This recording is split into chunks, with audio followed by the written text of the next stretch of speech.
الحمد لله وكفى والسلام على عباده الذين اصطفى وعلى آله وأصحابه ومن والاه الحمد لله মহান আল্লাহ সুবহানাহু ওয়া তাআলার দরবারে লাখো শুকরিয়া যে মহান রব্বুল আলামিন আমাদেরকে দ্বীনের নিসবতে দ্বীনের খাতিরে কোরআন হাদিস থেকে কিছু কথা শোনার এবং কিছু আমল করার জন্য আমাদেরকে এখানে আসার তৌফিক দান করেছেন। এই জন্য আমরা অন্তরস্থল থেকে শুকরিয়া আদায় করি। আলহামদুলিল্লাহ আমরা আমাদের প্রিয় প্রতিষ্ঠান পাঠাগার আদ্দিন পাঠাগারে একত্রিত হয়েছি। সপ্তাহের প্রত্যেক বৃহস্পতিবার আমরা এখানে একত্রিত করি, বিশেষ করে একমাত্র দ্বীনের ভালোবাসায়, দ্বীনের মহাব্বতে। এখানে এসে আমরা অনেক কিছু জানতে পাই, অনেক কিছু শুনতে পাই, দ্বীনের কিছু কথা শুনি, নিজের জীবনের আদর্শকে আরও উজ্জ্বল করার জন্য কিছু দ্বীনের কথাবার্তা শোনার জন্য আমাদের এখানে আগমন।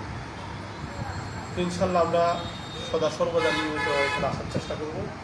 এখানে পাঠাগারের উন্নতির চিন্তা করবো, এমনকি পাঠাগারের যে বইগুলো রয়েছে সেগুলোকে নিয়মিত মোতালা করার চেষ্টা করবো ইনশাআল্লাহ। তো আজকে আমার আলোচনার বিষয় হচ্ছে সূরাতুল কাহফ। সূরাতুল কাহফ কোরআন মাজিদের 18 নম্বর সূরা, যে সূরাতে আল্লাহ সুবহানাহু ওয়া তাআলা শেষ জমানার বিষয়গুলো নিয়ে এসেছে। শেষ জমানার সাথে সম্পৃক্ত সূরাটাই হচ্ছে সূরাতুল কাহফ। এখানে আল্লাহ তাআলা বিশেষ করে 4টি ঘটনা উল্লেখ করেছে। এর মধ্যে আমরা বেশি কিছু আলোচনা করব না, মাত্র একটা ঘটনা নিয়ে আলোচনা করব। তো সূরাতুল কাহফ, কাহফুল শব্দের অর্থ হচ্ছে গর্ত, যেহেতু এখানে আসহাবুল কাহফের আলোচনা রয়েছে। আর এই ঘটনাটাই হচ্ছে এই সূরার যে 4টা কাহিনী রয়েছে এর মধ্যে কি সবচেয়ে বড়। এই জন্য ওই কাহফকে কেন্দ্র করে সূরার নাম রাখা হয়েছে কি সূরাতুল কাহফ। তো এই সূরার অনেকগুলো ফজিলত রয়েছে, যেমন 3টা ফজিলত হাদিসের মধ্যে পাওয়া যায়। এর মধ্যে একটা ফজিলত হচ্ছে যে ব্যক্তি সূরা কাহফ প্রতি শুক্রবারে তেলাওয়াত করবে সূরা কাহফ, তাহলে আল্লাহ তাআলা তাকে মহা ফিতনা, দাজ্জালের যে ফিতনা রয়েছে এই ফিতনা থেকে আল্লাহ তাআলা রক্ষা করবে। আবার কোনো বর্ণনা আছে যে কোনো ব্যক্তি যদি সূরা কাহফের প্রথম 10 আয়াত, আবার কোনো বর্ণনায় আছে যে শেষ 10 আয়াত যদি মুখস্থ করে তাহলে আল্লাহ তাআলা তাকে কি এই মহা ফিতনা থেকে রক্ষা করবে। দাজ্জালের ফিতনাটাই কিন্তু শেষ জমানায় যত ফিতনা হবে এই সকল ফিতনার মধ্যে কি সবচেয়ে বড় ফিতনা। আমরা জানি শেষ জমানায় অনেক ফিতনা মানুষের মধ্যে আসবে। বলছে তসবির সুতাটাকে যদি ছেড়ে ফেলা হয় তাহলে তসবির গোটাগুলো যেভাবে একটার উপর আরেকটা পড়তে থাকবে, তদ্রুপ শেষ জমানায় ফিতনা এত দ্রুত মানুষের মাঝে আসতে থাকবে। ঠিক আছে, এরকম ফিতনায় জর্জরিত থাকবে সমাজ, পুরো রাষ্ট্র, চতুর্দিকে ফিতনা আর ফিতনা। তো এর ভিতরে সবচেয়ে বড় যে ফিতনা সেটা হচ্ছে দাজ্জাল। দাজ্জাল সে যখন আগমন করবে দুনিয়াতে, সে ইহুদি যুবকের বেশে আগমন করবে। ইহুদি যুবকের বেশে দুনিয়াতে এসে মানুষদেরকে ধোঁকা দিতে থাকবে। দাজ্জাল শব্দের অর্থ হচ্ছে ধোঁকাবাজ, ধূর্ত। দুনিয়াতে এসে সে কি মানুষকে ঋণ বিমুখ করে ফেলবে, সে নিজেই রব দাবি করবে, সে নিজেই খোদা সেটা দাবি করবে। তো যারা তার কথায় সাড়া দিবে, যারা তাকে খোদা বলে স্বীকার করবে তাদেরকে সে জান্নাতে দেবে, তার যে জান্নাত সেই জান্নাতে তাদেরকে দেবে। আর যারা তার সেই কথাকে স্বীকার করবে না, তাকে প্রভু বলে স্বীকার করবে না, তাদেরকে সে কি জাহান্নামে দেবে। আল্লাহ রাসূল সাল্লাল্লাহু আলাইহি ওয়াসাল্লাম হাদিসের মধ্যে বলেছেন যে তার প্রদত্ত যে জান্নাত মূলত সেটাই হচ্ছে কি জাহান্নাম, আর তার যেই জান্নাত, তার যে জাহান্নাম সেটাই মূলত কি জান্নাত। এই কথার অর্থ কি? অর্থ হচ্ছে যদিও সে মানুষকে জান্নাতে কিছু সুখ শান্তি দেয়, দুনিয়াতে কিছু সুখ শান্তি ভোগ করার জন্য দেয়, সুযোগ দেয়, কিন্তু এই সুখ শান্তি মূলত তার জন্য জাহান্নামের কারণ হয়ে দাঁড়াবে। এই জন্য বলা হয়েছে যে এই জান্নাতটাই মূলত কি জাহান্নাম। আবার যে বললো এই জাহান্নামটাই মূলত কি জান্নাত। অর্থাৎ দুনিয়াতে যখন মানুষ সেই দাজ্জালকে অস্বীকার করবে, দাজ্জালকে স্বীকার করবে না, তখন সে দুনিয়ার মানুষকে কি করবে, বিভিন্ন মুসিবত, বিভিন্ন কষ্ট দিতে থাকবে। তো আল্লাহ রাসূল সাল্লাল্লাহু আলাইহি ওয়াসাল্লাম বলেন কি, এই মুসিবত, এই যে জাহান্নামটা, এটার মধ্যে থেকে জান্নাত। অর্থাৎ এই কষ্ট মুসিবত কিছু ত্যাগ স্বীকার করার পরে সে কি জান্নাত লাভ করবে, তার জন্য আখিরাতে কি জান্নাত রয়েছে। এজন্য এই দাজ্জালের আগমনটাই হচ্ছে একটা বড় পরীক্ষা, বড় ফিতনা। এই ফিতনা থেকে আল্লাহ তাআলা মানুষকে রক্ষা করবেন যে ব্যক্তি কি সূরা কাহাফ প্রতি সপ্তাহে তেলাওয়াত করবে, অথবা প্রথম 10 আয়াত কিংবা শেষ 10 আয়াত মুখস্থ করবে, তেলাওয়াত করবে। এই জন্য আমরা সকলেই এখন থেকে সূরা কাহাফ তেলাওয়াত করার চেষ্টা করবো ইনশাআল্লাহ। আগামীকাল কি জুমাবার না? আমরা আগামীকালকে সবাই চেষ্টা করব, যেহেতু আমরা মোবাইল থেকেও কোরআন তেলাওয়াত করতে পারি না? যে কোনো জায়গায় আপনি দোকানে বসেন, যেখানে থাকেন না কেন, তেলাওয়াত করার সুযোগ রয়েছে। এই জন্য আমরা সকলেই চেষ্টা করব পুরা সূরা কাহাফটাই তেলাওয়াত করার জন্য। তো সূরা কাহাফের আরেকটা ফজিলত হচ্ছে, যে ব্যক্তি সূরা কাহাফ তেলাওয়াত করবে, আল্লাহ তাআলা তাকে যেই সপ্তাহে তেলাওয়াত করবে ওই সপ্তাহ থেকে পরের জুমা পর্যন্ত, যে জুমার দিন তেলাওয়াত করবে পরের জুমা পর্যন্ত আল্লাহ তাআলা তার মাঝে একটা নূর ঢেলে দিবেন। এই নূরটা পুরো সপ্তাহব্যাপী তার মাঝে থাকবে।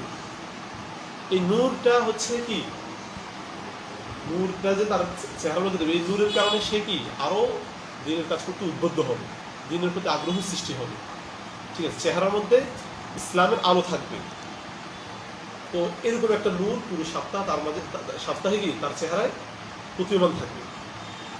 তো আরেকটা ফজিলত হচ্ছে, যে ব্যক্তি সূরা কাহাফ রীতিমতো তেলাওয়াত করবে, সদা সর্বদা তেলাওয়াত করবে, কিয়ামতের দিন সূরা কাহাফ ওই ব্যক্তির জন্য সুপারিশ করবে, সূরা কাহাফে কি সুপারিশ করবে। এই জন্য আমরা শুধু সূরা কাহাফের তো সুপারিশ করবেই, এটার আমলটা করব আমরা পুরো কোরআন শরীফ আমাদের জীবনে বাস্তবায়ন করার চেষ্টা করবো, যেন কিয়ামতের দিন পুরো কোরআনই আমাদের জন্য কি করে, সুপারিশ করে। তো সূরা কাহাফের কথা বলছিলাম। সূরা কাহাফের মধ্যে কয়টা ঘটনা রয়েছে? 4টা ঘটনা রয়েছে। এর মধ্যে একটা ঘটনা কি আসহাবুল কাহাফ, অর্থাৎ কিছু যুবক, 7 জন যুবক রয়েছে যারা আল্লাহীন, নাস্তিক, সরকার শাসিত সমাজ থেকে তারা কি হিজরত করে চলে যায়।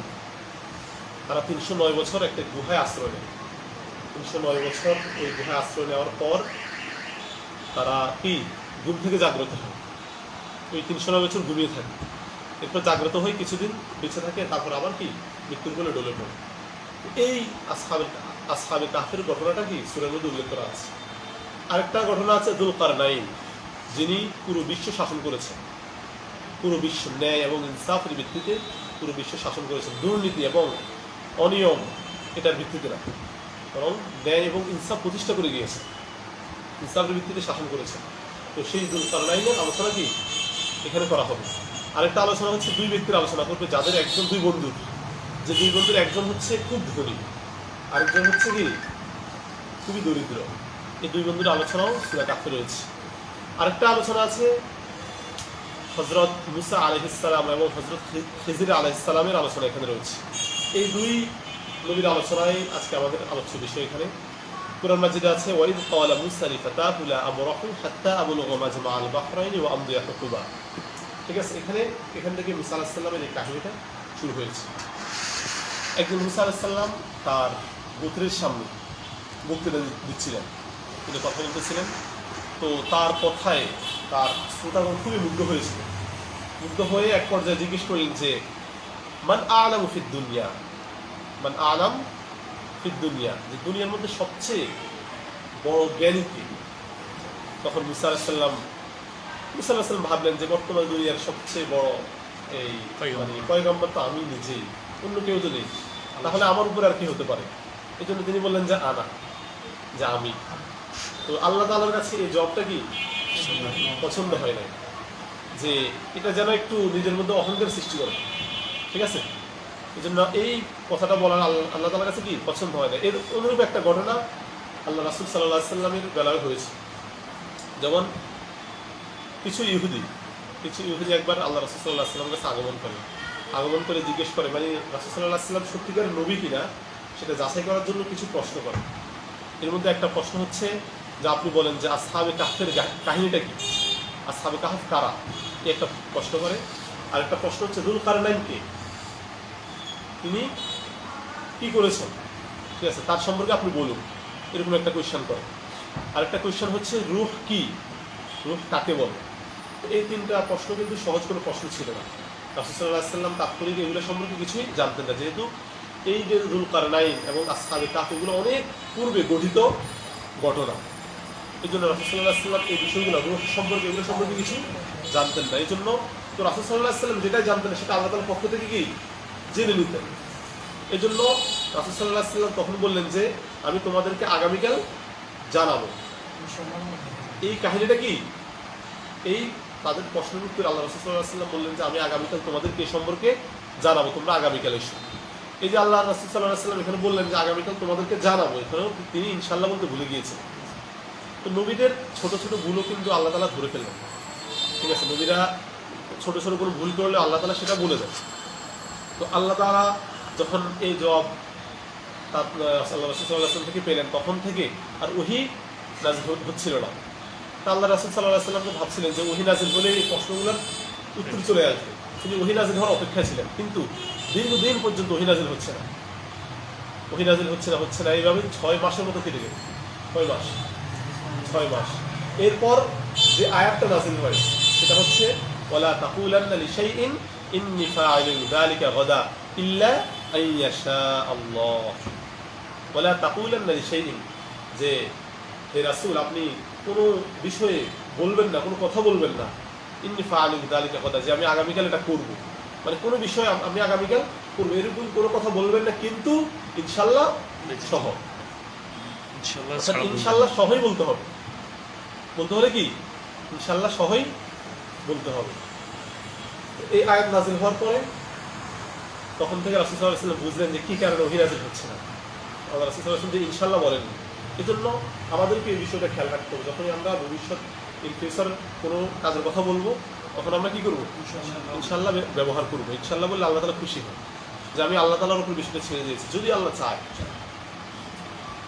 তাহলে ইনশাআল্লাহ বললে আমাদের ওই কাজটা আল্লাহ তাআলা সহজ করে দেবে। ঠিক আছে, যেহেতু আমি আল্লাহ তাআলার উপর বিষয়টা ন্যস্ত করেছি, তাহলে আল্লাহ তাআলা আমাকে ওই কাজ করতে সহজ করে দেবেন। তো এরপরে আল্লাহ তাআলা এই প্রশ্নগুলোর উত্তর কোরআনে আয়াত নাযিল করে দিয়ে দিয়েছে। কিন্তু এর ভিতরে ইহুদিরা কিন্তু সমালোচনা করতে শুরু করলো যে উনি মনে হয় সত্য নবী না। কিন্তু পরবর্তীতে যখন আল্লাহ রাসূল সাল্লাল্লাহু আলাইহি ওয়াসাল্লাম সঠিক অ্যানসার দিতে পেরেছেন, তখন কি বুঝতে পেরেছেন যে না, তিনি কি সত্য নবী। তো আমাদের আজকে যে আলোচনার মেন বিষয়, আমরা কোথায় আলোচনা করতেছিলাম? মুসা আলাইহিস সালামের কথা। মুসা আলাইহিস সালাম যখন এই কথাটা বললেন যে আমি সবচেয়ে বড় কি জ্ঞানী, তার কথার উত্তরে যখন এটা বললেন, তখন আল্লাহ তাআলা মুসা আলাইহিস সালামকে জানিয়ে দিলেন যে হে মুসা, না, তুমি সবচেয়ে বড় জ্ঞানী না, বরঞ্চ আমার দুনিয়াতে আমার এক বান্দা রয়েছে যে 2 সমুদ্রের মধ্যস্থলে অবস্থান করতেছে, সে তোমার চেয়ে অনেক জ্ঞানী। তখন মুসা আলাইহিস সালাম তো ইউশা বিন নুন তাকে নিয়ে চলতে শুরু করলেন। ইউশা বিন নুন, সাথে তিনি রান্না করে একটা মাছ নিলেন। ঠিক আছে, এমনকি আল্লাহ তাআলা মুসা আলাইহিস সালামকে জানিয়ে দিলেন যে এই মাছটা যেখানে গিয়ে জীবিত হয়ে চলে যাবে, ওই জায়গাটা তোমার গন্তব্য, সেখানেই তোমার কি গন্তব্য, তুমি যে ভ্রমণ করতেছে এটাই কি সে গন্তব্য। মুসা আলাইহিস সালাম বললেন যে ওয়াইদ ক্বালা মুসা লিফাতাহু লা আবরাহ, তিনি তার খাদেম ইউশা বিন নুনকে বললেন লা আবরাহ হাত্তা আবলুগা মাজমা আল বাহরাইন, যে আমি থামবো না, চলতেই থাকবো 2 সমুদ্রের মধ্যস্থলে থেকে কি চলতেই থাকবো।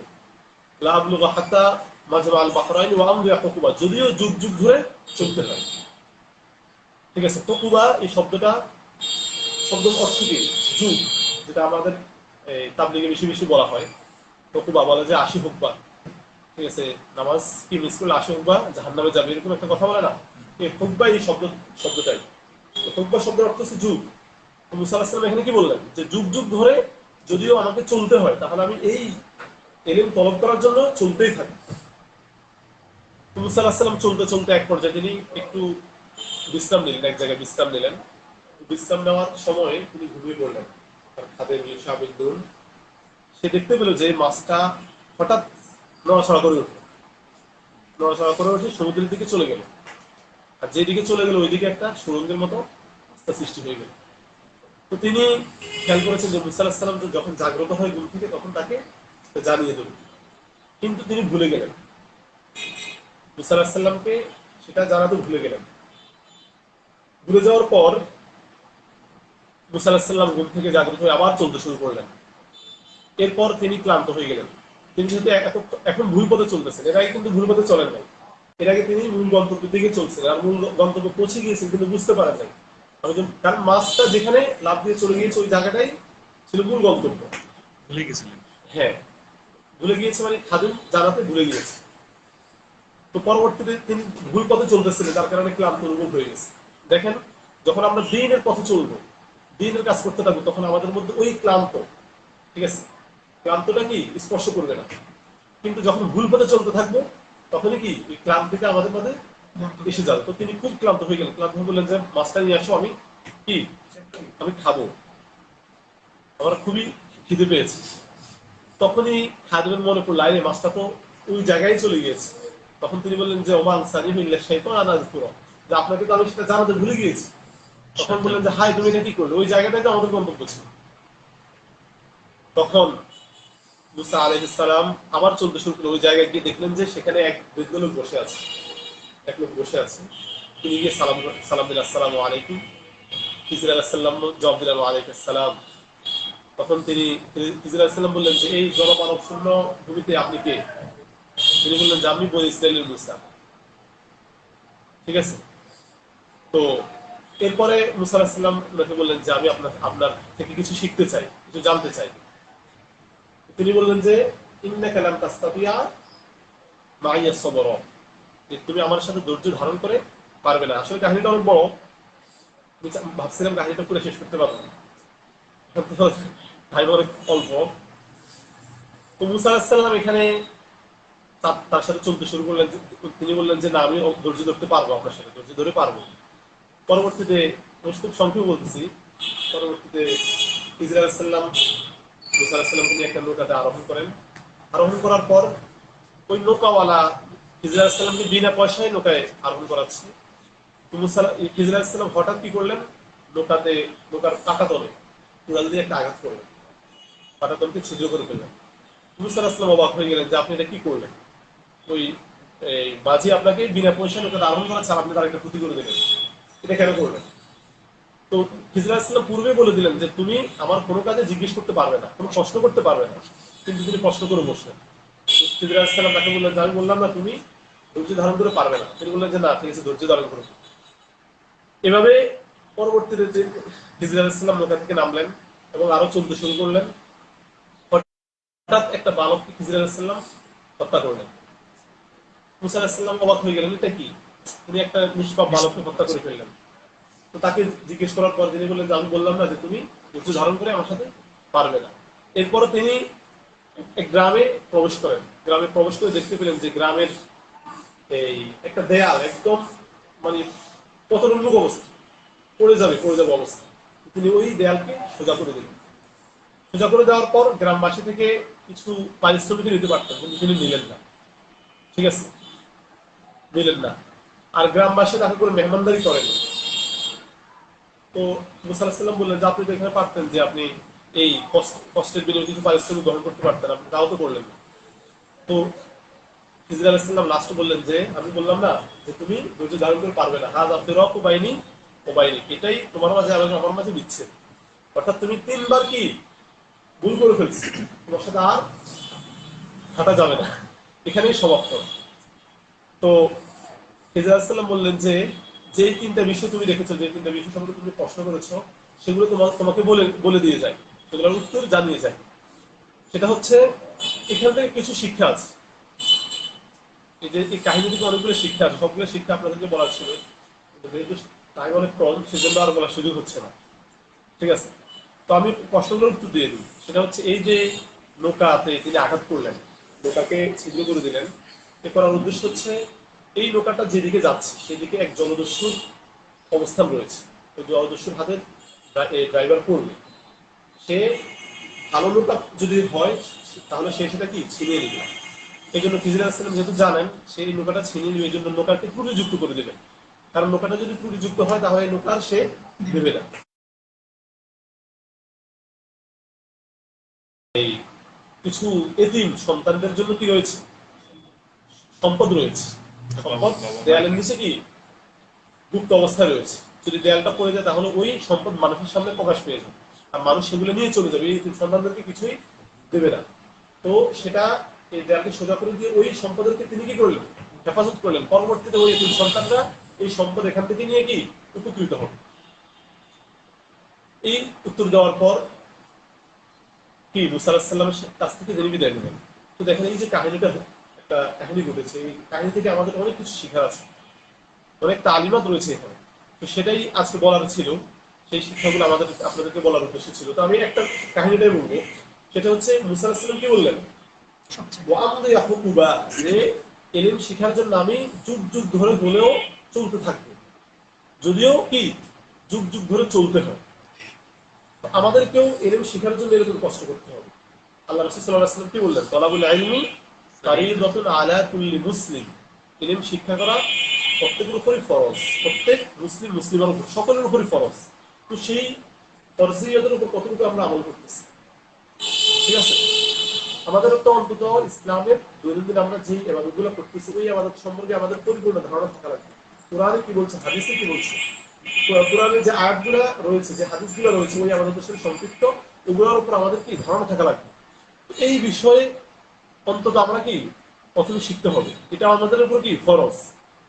তো এই তলাবুল ইলম, ইলম শেখার জন্য আমাদেরকে কি করতে হবে, এর উপর সাধনা করতে হবে, চেষ্টা করতে হবে। আরেকটা শিক্ষা হচ্ছে আলিম, যে প্রত্যেক জ্ঞানের উপরে কি রয়েছে, একজন জ্ঞানী রয়েছে। যে আমি দেখা গেছে আমি অনেক বড় মুফতি সাহেব হয়েছি বা প্রিন্সিপাল হয়েছি, অনেক বড় একটা পদে আছি, আমি তাই বলে যে আমি অন্যদেরকে কি ছোট মনে করবো, বিষয়টা এরকম না। মুসা আলাইহিস সালাম যদিও তিনি জানতেন যে কি তিনি অনেক বড় একজন জ্ঞানী, কিন্তু ওই কথাটা বলা কি উচিত হয় না। এই জন্য আমরা সদা সর্বদা নিজে যে পরিমাণ জ্ঞানী হই না কেন অন্যকে প্রাধান্য দেব, ওরকম কথা বলবো না, ঠিক আছে? যার দ্বারা আমার ভিতরে কি কোনো একটা অহংকার চলে আসে, এরকম কথা বলা যাবে না। আর আমার উপরেও কেউ আছে, তার মধ্যে ধরে নিতে হবে যে আমার উপরেও কি আছে, জ্ঞানী আছে। শেখ সাদি রহমতুল্লাহ কি বলেছেন, আর বেশাগুমা কোন একজন ব্যক্তিকে দেখলেন না ভাবলেন যে আরেক সে কি জানে, না, সে আপনার থেকে অনেক কিছু জানতে পারে, অনেক বেশি কিছু জানতে পারে, যদিও সে দেখতে শুনতে ওরকম মনে হয় না, তার চেহারা শুনতে ওরকম মনে হয় না, কিন্তু সে আপনার চেয়ে অনেক বড় জ্ঞানী হতে পারে। যুগ যুগ ধরে হলেও কি আমি চলতে থাকবো, তার মানে কি তিনি কষ্ট করার এরাদা করেছে, যত কষ্টই হোক আমি এলেম অর্জন করবোই। এরকম দিন এলেম অর্জনের জন্য আজকে আমরা দুনিয়ায় এলেম অর্জন করার জন্য অনেক কষ্ট করি, ঠিক আছে? দুনিয়াবি এলেম অর্জন করার জন্য, দুনিয়াবি জ্ঞান অর্জন করার জন্য। তো আখিরাতের জ্ঞান অর্জন করার জন্য আমাদের আরো বেশি চেষ্টা করতে হবে, ঠিক আছে না? কিন্তু ওই চেষ্টা আমরা প্রয়োজন আর করি। এজন্য আমাদেরকে এই কষ্ট সাধনা, ঠিক আছে, করে যেতে হবে, তাহলে ইনশাল্লাহ আমরাও অনেক কিছু জানতে পারবো, শিখতে পারবো। তো অনেক শিক্ষা রয়েছে এখানে, অনেক 10টা শিক্ষা আমি এখানে নোট করছিলাম, তো সবগুলো বলতে পারি না, মাত্র 3টা বলেছি। এর মধ্যে একটা হচ্ছে কি তলাবুল ইলম, সেটা হচ্ছে আমাদের সবাইকে শিখতে হবে, শিক্ষার কোনো শেষ নেই, শিক্ষার কোনো বয়স নেই। এই জন্য সদা সর্বদা আমরা শিক্ষার জন্য চেষ্টা করবো, শিক্ষার জন্য যদি কোনো মাহফিল, কোনো সভা, কোনো অনুষ্ঠান, কোনো হাফলা হয় আমরা সেখানে কি যাওয়ার চেষ্টা করব। আর যদি আমরা কোরআনের কোনো দরস আমরা আয়োজন করতে পারি তাহলে তো আরো ভালোই, যে সদা সর্বদা আমাদের কোরআন তেলাওয়াত শিখতে হবে। আমাদের কোরআন তেলাওয়াতের মধ্যে আমাদের অনেকেরই ভুল আছে, অনেকেরই কিছু ভুল করে ফেলি আমরা, ঠিক আছে? তাজউীদের অনেক ভুল রয়েছে, এই ভুলগুলো শুদ্ধ করার জন্য আমাদের মেহনত করতে হবে।